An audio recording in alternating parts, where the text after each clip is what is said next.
বন্ধুরা, আজকে আমি আপনাদের সঙ্গে কোনো রকম তেল ছাড়াই একটি রেসিপি আপনাদের সঙ্গে শেয়ার করব। রেসিপিটি আপনারা দেখুন, আশা করছি আপনাদের খুবই ভালো লাগবে। নমস্কার বন্ধুরা, কাকলির হেলদি কিচেনে আপনাদের সবাইকে স্বাগত জানিয়ে আজকে রেসিপিটি শুরু করছি।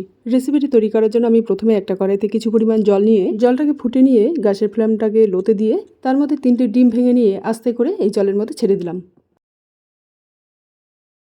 এবার এই ডিমগুলো জমে যাওয়া পর্যন্ত অপেক্ষা করব।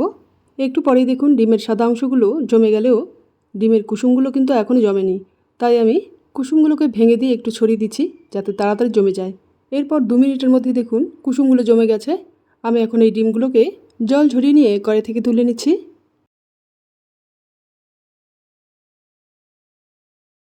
জল থেকে তুলে নেওয়ার পর ডিমগুলোকে হালকা হাতে একটু ভেঙে নিচ্ছি।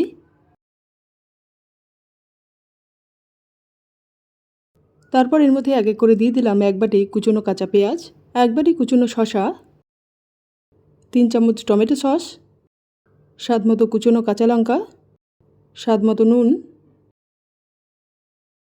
আর হাফ চামচ চাট মশলা। এবার এই সমস্ত উপকরণগুলোকে একসঙ্গে ভালো করে মিক্স করে নেব। বন্ধুরা, এই রেসিপিটি আপনারা ব্রেকফাস্ট হিসেবে খেতে পারেন, আবার এই রেসিপিটি বাচ্চাদের টিফিনে রুটি লুচি পরোটার সঙ্গেও দিতে পারেন।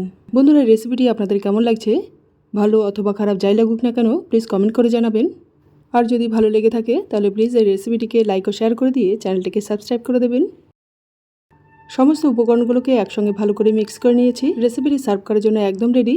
তাহলে বন্ধুরা, আজ এই পর্যন্তই। আবার আপনাদের সঙ্গে দেখা হচ্ছে পরের এক নতুন রেসিপিতে। Thank you.